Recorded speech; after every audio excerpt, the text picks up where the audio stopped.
सदाशिवसमारम्भां शङ्कराचार्यमध्यमाम् अस्मदाचार्यपर्यन्तां वन्दे गुरुपरम्परां। श्रुतिस्मृतिपुराणानाम् आलयं करुणालयं नमामि भगवत्पाद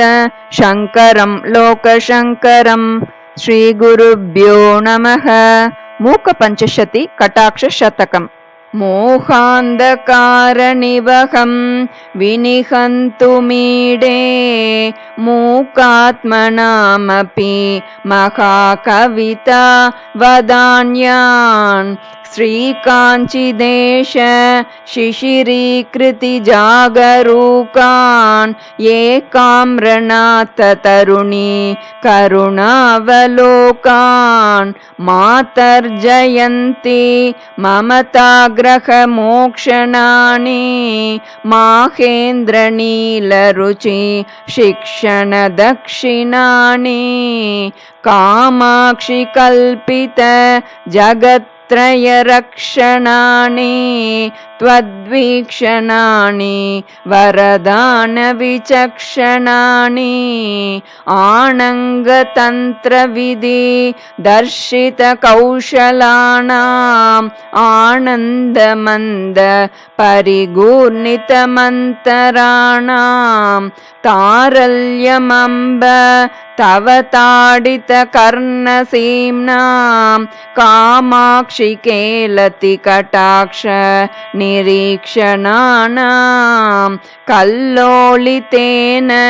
करुणारसवेल्लितेन कल्माषितेन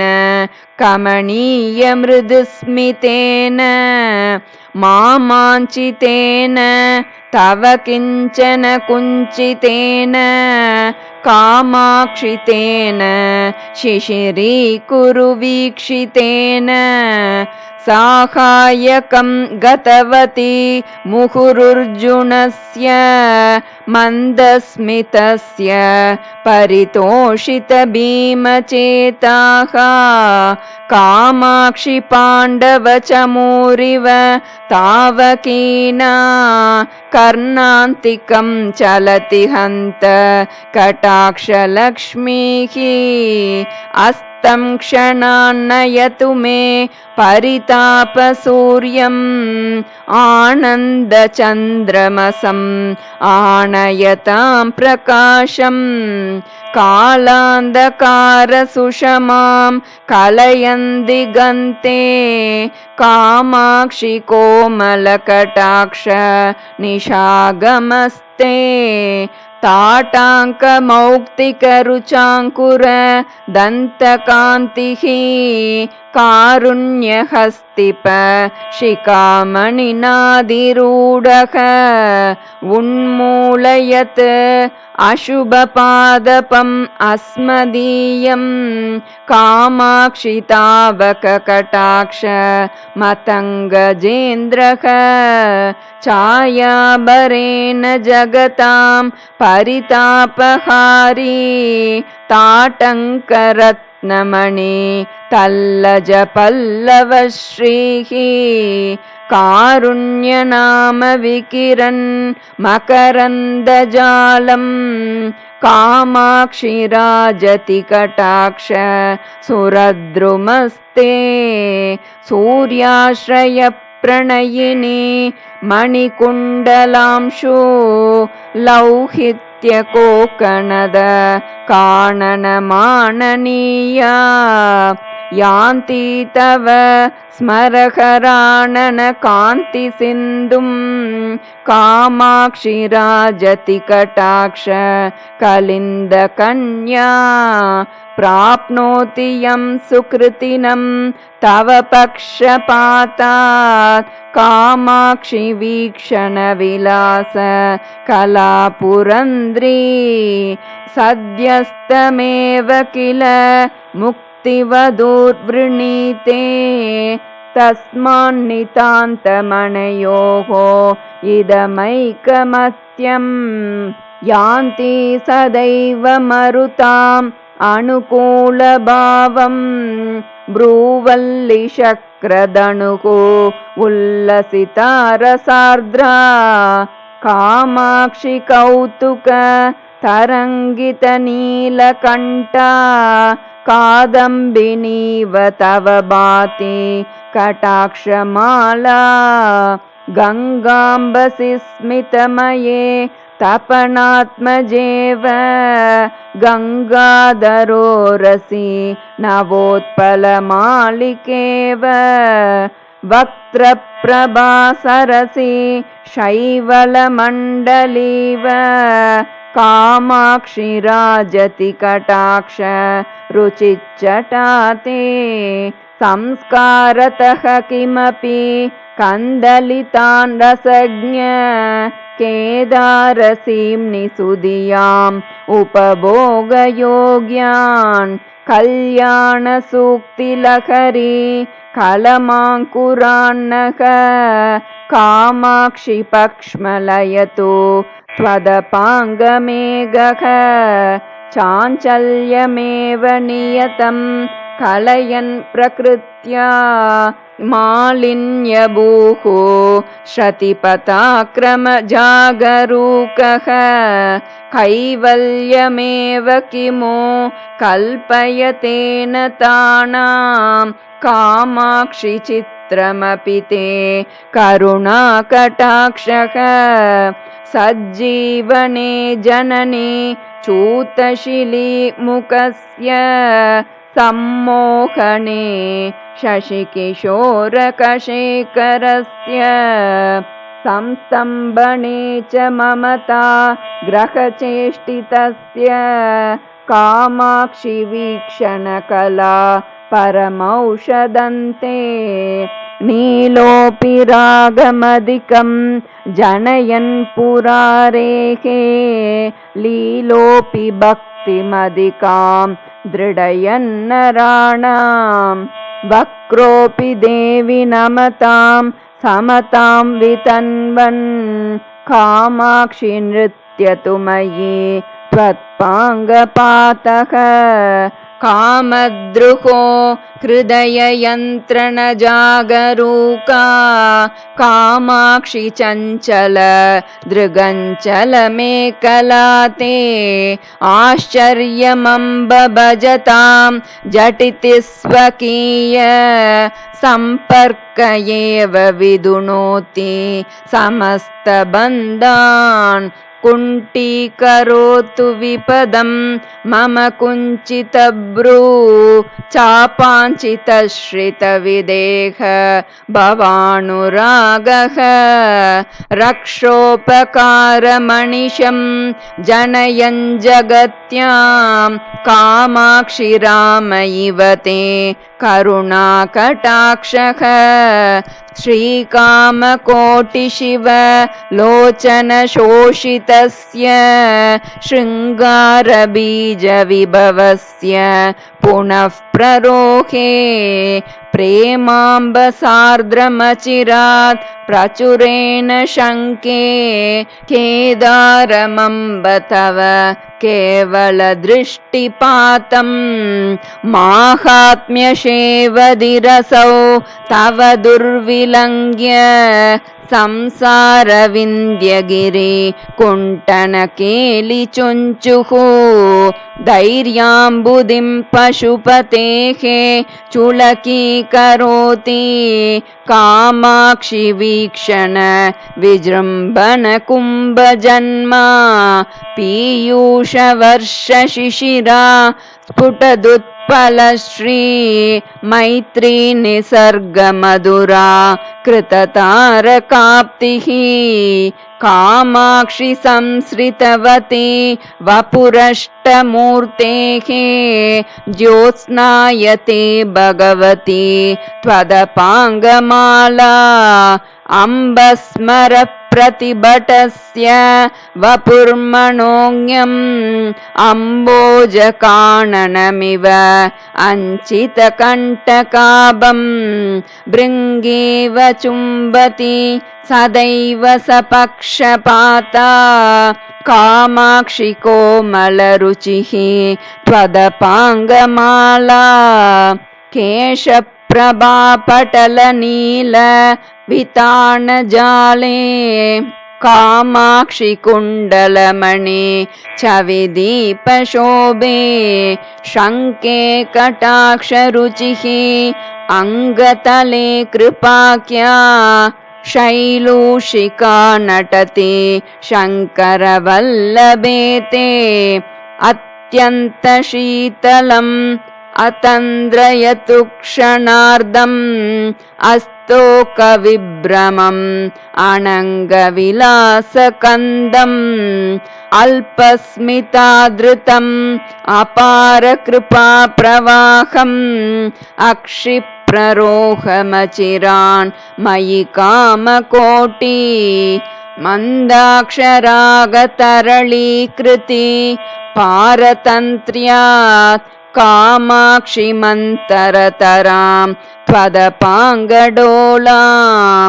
आरुह्य मन्दमति कौतुकशालि चक्षुः आनन्दमेति मुहुः अर्धशशाङ्कमौलेः त्रयम्बकं त्रिपुरसुन्दरि हर्म्य भूमिः अङ्गविहारसरसि करुणाप्रवाहः दासाश्च वासवमुखाः परिपालनीयम्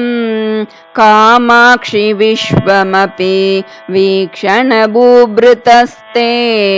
वागीश्वरी सहचरी नियमेन लक्ष्मीः भ्रूवल्लरी वशकरी भुवनानि गेहम् रूपं त्रिलोकनयनामृतम् अम्ब तेषां कामाक्षि येषु तव वीक्षणपारतन्त्री माहेश्वरं झटिति मानसमीनमम्ब कामाक्षि धैर्यजलदौ नितरां निमग्नम् जालेन शृङ्खलयति त्वदपाङ्गनाम्ना विस्तारितेन विषमायुधदाशकोऽसौ उन्मत्यबोधकमलाकरमम्बजाड्य स्तम्भे रमं मम मनो विपिने भ्रमन्तं कुण्टीकुरुष्व तरसा कुटिलाग्रसीम्ना कामाक्षि तावककटाक्ष महाङ्कुशेन उद्वेलितस्तबकितैः ललितैर्विलासैः उत्थाय देवि तव गाढकटाक्षकुञ्जात् दूरं पलाययतु मोहमृगीकुलं मे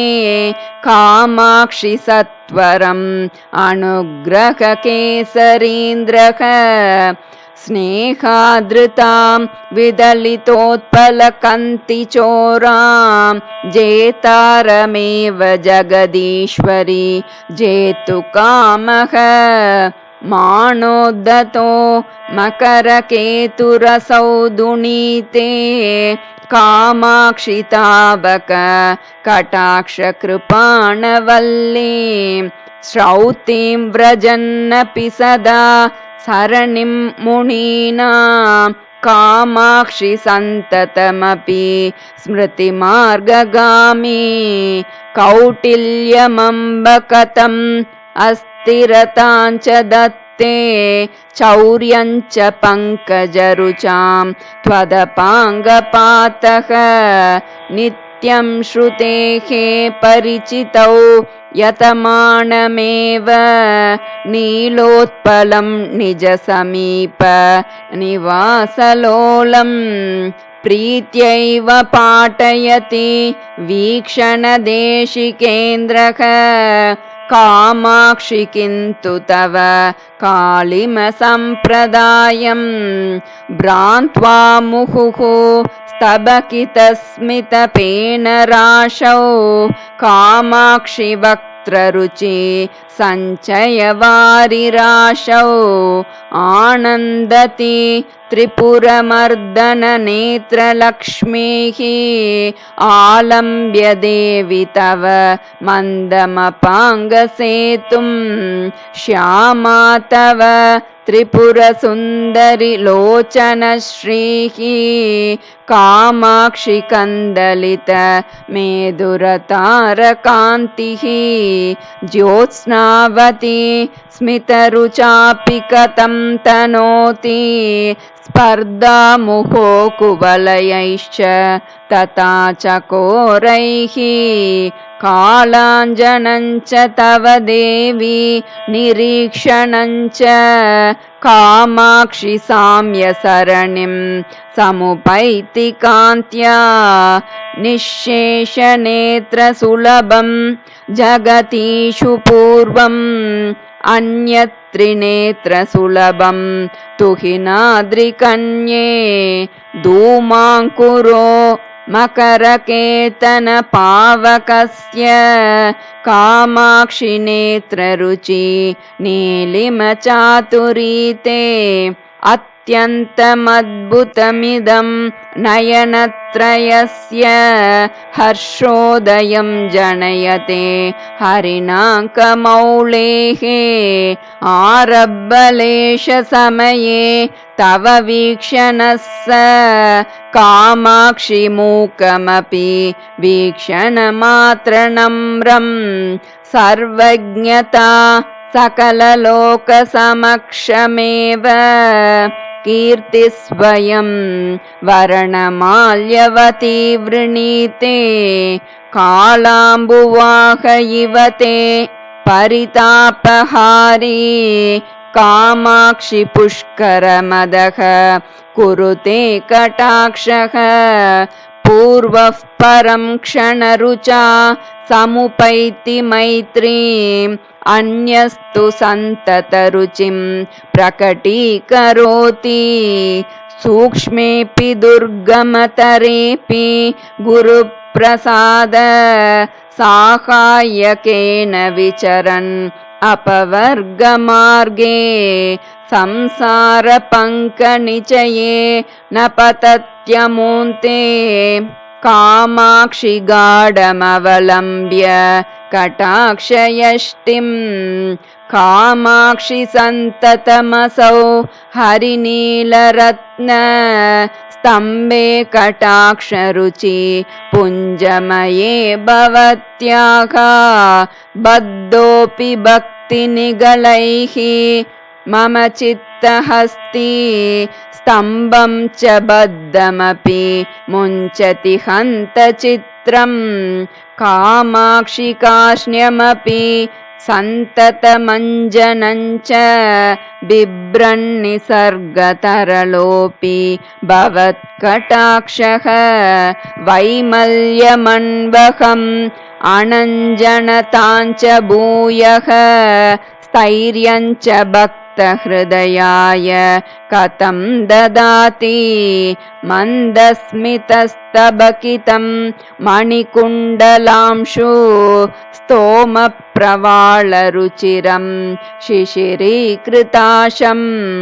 कामाक्षि राजति कटाक्षरुचेः कदम्बम् उद्यानमम्ब करुणा हरिणेक्षणायाः कामाक्षि तावक कटाक्ष महेन्द्रनील सिंहासनं श्रितवतो मकरध्वजस्य साम्राज्यमङ्गलविदौ मणिकुण्डलश्रीः नीराजनोत्सव तरङ्गितदीपमाला मातः क्षणं स्नपय मां तव वीक्षितेन मन्दाक्षितेन सुजनैरपरोक्षितेन कामाक्षि कर्म तिमिरोत्करभास्करेण श्रेयस्करेण मधुपद्युतितस्करेण प्रेमापगापयसि मज्जनमारचय्य युक्तस्मितांशुकृत भस्मविलेपनेन कामाक्षि कुण्डलमणि द्युतिभिर्जटालः श्रीकण्ठमेव भजते तव दृष्टिपातः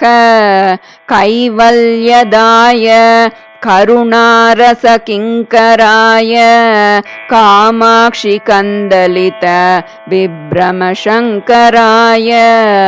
आलोकनाय तव शिवङ्कराय मातर्नमोऽस्तु परतन्त्रितशङ्कराय साम्राज्यमङ्गलविदौ मकरध्वजस्य लोलालकालिकृत तोरणमाल्यशोभे कामेश्वरी प्रचलदुत्पलवैजयन्ती चातुर्यमेति तव चञ्चलदृष्टिपातः मार्गेण मञ्जुकच कान्तितमोवृतेन मन्दायमानगमना मदनातुरासौ कामाक्षि दृष्टिरयते तव शङ्कराय सङ्केतभूमिमचिरात् अभिसारिकेव व्रीडानुवृत्ति रमणीकृत साहचर्या शैवालितां गलरुचा शशिशेखरस्य कामाक्षि कान्तिसरसीं त्वदपाङ्गलक्ष्मीः मन्दं समाश्रयति मज्जनकेलनाय काषायमंशुकमिव प्रकटं ददानः माणिक्यकुण्डलरुचिं ममता विरोधी श्रुत्यन्तसीमनिरतः सुतरां चकास्ति कामाक्षि तावककटाक्ष यतीश्वरोऽसौ पाषाण एव हरिनीलमणिर्दिनेषु प्रम्लानतां कुवलयं प्रकटीकरोति नैमित्तिको जलद मे च किमाततस्ते कामाक्षि शून्यम् उपमानमपाङ्गलक्ष्म्याः शृङ्गारविभ्रमवती सुतरां सलज्जा नासाग्रमौक्तिकरुचा कृतमन्दहासा श्यामा कटाक्षसुषमा तव युक्तमेतत् कामाक्षि चुम्बति दिगम्बरवक्त्रबिम्बं नीलोत्पलेन मधुपेन च दृष्टिपातः कामाक्षि तुल्य इति ते कथमामनन्ति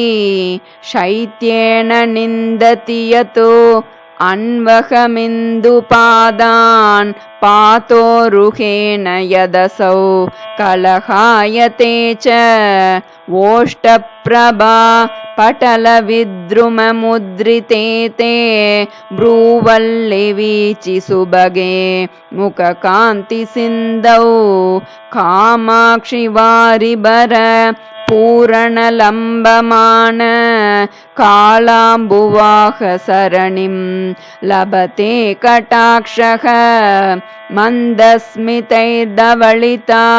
मणिकुण्डलांशु सम्पर्कलोहितरुचिः त्वदपाङ्गदारा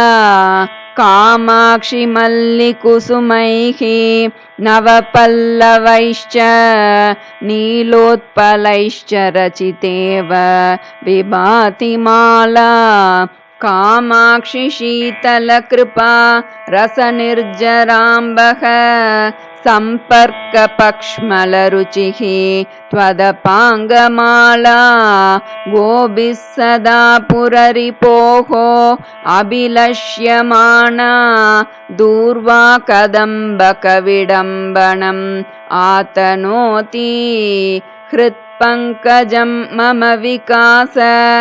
यतु प्रमुष्णन् उल्लासमुत्पलरुचेः तमसां निरोधा दोषानुषङ्गजडतां जगतां दुणानः कामाक्षि वीक्षणविलास दिनोदयस्ते चक्षुर्विमोहयति चन्द्रविभूषणस्य कामाक्षि तावककटाक्ष तमप्ररोरः प्रत्यङ्मुखं तु नयनं तिमितं मुनीनां प्राकाश्यमेव नयतीति परं विचित्रं कामाक्षि वीक्षणरुचा युधि निर्जितं ते नीलोत्पलं निरवशेष गताभिमानम् आगत्य तत्परिसरं श्रवणावतंस व्याजेन नूनम् अभयार्तनमातनोति आश्चर्यमम्ब मदानाभ्युदयावलम्बः कामाक्षि चञ्चल निरीक्षणविभ्रमस्ते धैर्यं विधूय तनुते हृदि रागबन्धं शम्भोस्तदेव विपरीततया मुनीनां जन्तो सकृत् प्रणमतो जगदीड्यताञ्च तेजास्विताञ्च निशिताञ्च मतिं सभायां कामाक्षिमाक्षिक जरीमिव वैकरीञ्च लक्ष्मीञ्च पक्ष्मलयति क्षणवीक्षणन्ते कादम्बिनी किमयतेन जलानुषङ्गम्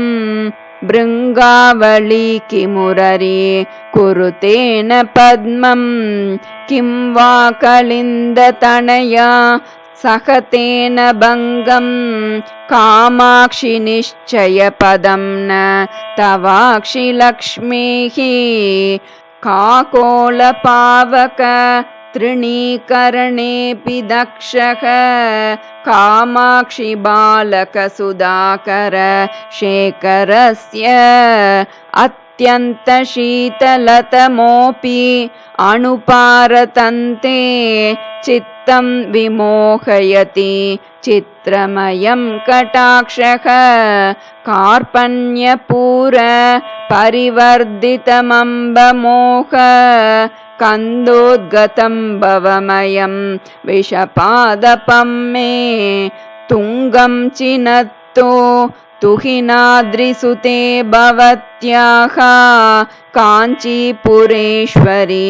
कटाक्षकुटारधारा कामाक्षि घोरभवरोग चिकित्सनार्थम् अभ्यर्थ्य देशिककटाक्ष विषप्रसादात् तत्रापि देवि लभते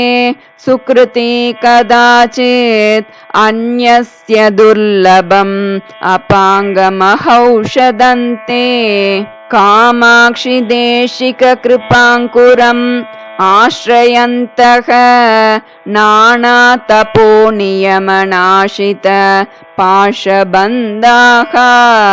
वासालयं तव कटाक्षम् अमुं महान्तः लब्ध्वा सुखं समाधियः विचरन्ति लोके साकूतसंलपित संवृतमुग्धहासं व्रीडानुरागसहचारी विलोकनं ते कामाक्षि कामपरिपन्थिनी मारवीर साम्राज्यविभ्रमदशां सफलीकरोति कामाक्षि विभ्रमबलैक निधिर्विदाय ब्रूवल्लि चापकुटिलीकृति मेव चित्रं स्वाधीनतां तव निनाय शशाङ्कमौलेः अङ्गार्धराज्यसुखलाभम् अपाङ्गवीरः कामाङ्कुरैकनिलयः तव दृष्टिपातः कामाक्षि भक्तमनसां प्रददाति कामान् रागान्वितस्वयमपि प्रकटीकरोति वैराग्यमेव कथमेष महामुनीनां कालाम्बुवाहनिवहैः कलहायते ते कामाक्षि कालिममदेन सदा कटाक्षः चित्रं तथापि नितराम् अमुमेव दृष्ट्वा सोत्कण्ठ एव रमते किल नीलकण्ठः कामाक्षि मन्मथरिपुं प्रतिमारताप मोहान्धकारजलदा गमनेन नृत्यन् दुष्कर्म कञ्चुकिकुलं कबलीकरोतु व्यामिश्रमे च करुचिः त्वदपाङ्गकेकी कामाक्षि मन्मथरिपोः अवलोकनेषु कान्तं पयोजमिव तावकमक्षिपातं प्रेमागमो दिवसवत् विकचीकरोति लज्जाबरो रजनिवन् मुकुलीकरोति मूको विरिञ्चति परं पुरुषः कुरूपः कन्दर्पति त्रिदशराजति किं पचानः कामाक्षि केवलमुपक्रम काल एव लीलातरङ्गितकटाक्ष रुचक्षणन्ते नीलालका मधुकरन्ति मनोज्ञनासा मुक्ता रुचः प्रकटकन्द बिसाङ्कुरन्ति कारुण्यमम्बमकरन्दति कामकोटि मन्ये ततः कमलमेव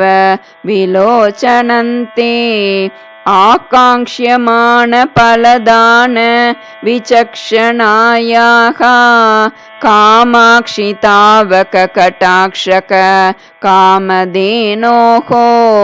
सम्पर्क एव कथमम्ब विमुक्तपाश बन्धास्फुटं तनुभृतः पशुतां त्यजन्ति संसारगर्म परितापजुषां नराणां कामाक्षि शीतलतराणि तवेक्षितानि चन्द्रातपन्ति गणचन्दनकर्दमन्ति मुक्ता गुणन्ति हिमवारि निषेचनन्ति प्रेमाम्बुराशि सतत स्नापितानि चित्रं कामाक्षि तावककटाक्ष निरीक्षणानि सन्दुक्षयन्ति मुहुः इन्धनराशिरीत्या मारद्रुहो मनसि मन्मथचित्रबाणुं कालाञ्जनप्रतिभटं कमनीयकान्त्या कन्दर्पतन्त्रकलया कलितानुभावं काञ्चीविहाररसिके कलुषार्तिचोरं कल्लोलयस्वमयि ते करुणाकटाक्षं क्रान्तेन मन्मथमदेन विमोह्यमान स्वान्तेन च्यूततरुमूल गतस्य पुंसः कान्तेन किञ्चिदवलोकय लोचनस्य प्रान्तेन मां जननी काञ्चीपुरी विभूषे कामाक्षि केऽपि सुजनाः त्वदपाङ्गसङ्गे कण्ठेन कन्दलित कालिमसम्प्रदायाः उत्तंसकल्पित चकोरकुटुम्बपोषा नक्तन्दिवस प्रसवभू नयना भवन्ति नीलोत्पलप्रसवकान्ति निर्दशनेन कारुण्यविभ्रमजुषा तव वीक्षणेन कामाक्षि कर्मजलदेहे कलशीसुतेन पाशत्रयाद्वयममी परिमोचनीयाः अत्यन्तचञ्चलम् अकृत्रिमम् अञ्जनं किं जङ्कारभङ्गिरहिता किमु भृङ्गमाला धूमाङ्कुरः किमु कुताशनसङ्गहीनः कामाक्षि नेत्ररुचि नीलिमकन्दलीते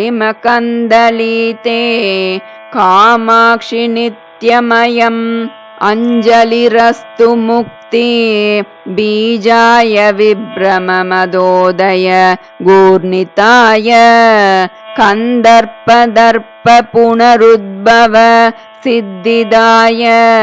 कल्याणदाय तव देवी दृगञ्चलाय दर्पाङ्कुरो मकरकेतन विभ्रमाणां निन्दाङ्कुरो विदलितोत्पल चातुरीणां दीपाङ्कुरो भवत मिश्र कदम्बकानां कामाक्षि पालयतु मां त्वदपाङ्गपातः कैवल्यदिव्यमणि रोहणपर्वतेभ्यः कारुण्यनिर्जरपयः कृतमञ्जनेभ्यः कामाक्षि किङ्करित शङ्करमानसेभ्यः तेभ्यो नमोऽस्तु तव वीक्षणविभ्रमेभ्यः अल्पीय एव नवम् उत्पलम् अम्बहीना मीनस्य वा सरणिः अम्बुरुहाञ्च किं वा दूरे मृगीदृक् असमञ्च समञ्जनञ्च कामाक्षि वीक्षणरुचौ तव तर्कयामः मिश्रीभवद्गरल पङ्किलशङ्करोरस् सीमाङ्गणे किमपि रिङ्कणमाददानः हेलावधूतललित श्रवणोत्पलोऽसौ कामाक्षि बाल इव राजति ते कटाक्षः प्रौढिकरोति विदुषां नवसूक्तिदाटी चूताटवीषु बुधकोकिल लाल्यमानां माध्वीरसम्परिमळञ्च निरर्गलन्ते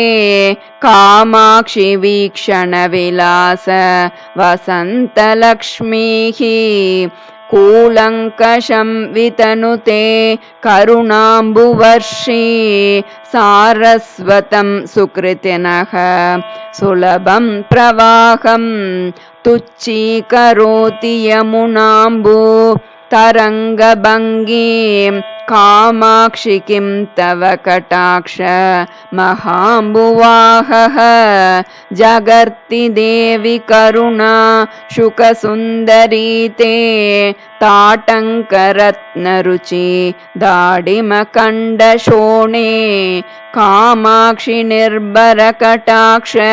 मरीचिपुञ्ज माहेन्द्रनीलमणि पञ्जरमध्यभागे कामाक्षि सत्कुवलयस्य सगोत्रभावा दाक्रामतिश्रुतिमसौ तव दृष्टिपातः किञ्च स्फुटं कुटिलतां प्रकटीकरोति ब्रूवल्लरी परिचितस्य फलं किमेतत् येषा तवाक्षि सुषमा विषमायुधस्य नारा च वर्षलहरी नगराजकन्ये शङ्के करोति शतदा हृदि धैर्यमुद्रां श्रीकामकोटियदसौ शिशिरांशुमौलेः बाणेन पुष्पधनुषः परिकल्प्यमान त्राणेन भक्तमनसां करुणाकरेण कोणेन कोमलदृशः स्तव कामकोटि शोणेन शोषय शिवे मम शोकसिन्धुं मारद्रुहा मुकुटसीमणि लाल्यमाने मन्दाकिनी पयसिते कुटिलं चरिष्णुः कामाक्षि कोपरभसा ज्वलमानमीन सन्देहमङ्कुरयति क्षणमक्षिपातः कामाक्षि संवलित मौक्तिककुण्डलांशु चञ्चत्श्रितश्रवणचामर चातुरीकः स्तम्भे निरन्तरम् अपाङ्गमये भवत्या बद्धश्चकास्ति मकरध्वजमत्तहस्ति यावत् कटाक्षरजनी समयागमस्ते कामाक्षि तावदचिरान् नमतां नराणाम् आविर्भवत्यमृतदीदिति बिम्बमम्ब संविन्मयं हृदयपूर्व गिरीन्द्रशृङ्गे कामाक्षि कल्पविटपीव भवत्कटाक्षः दित्सु समस्तविभवं नमतां नराणां भृङ्गस्य नीलनलिनस्य च कान्तिसम्पत् सर्वस्वमेव हरतीति परं विचित्रम् अत्यन्तशीतलम् अनर्गलकर्मपाक काकोलहारिसुलभं सुमनोभिरेतत् पीयूषमेव तव वीक्षणमम्ब किन्तु कामाक्षि नीलमिदम् इत्ययमेव भेदः अज्ञातभक्तिरसम् अप्रसरद्विवेकम् अत्यन्तगर्वम् अनधीतसमस्तशास्त्रम् अप्राप्तसत्यम् असमीपगतं च मुक्तेः कामाक्षि मामवतु ते करुणाकटाक्षः पातेन लोचनरुचेः तव कामकोटि पोतेन पातकपयोधि भयातुराणां पूतेन तेन नवकाञ्चनकुण्डलांशु वीतेन शीतलय भूधरकन्यके माम् इति कटाक्षशतकं सम्पूर्णम् श्रीगुरुभ्यो नमः।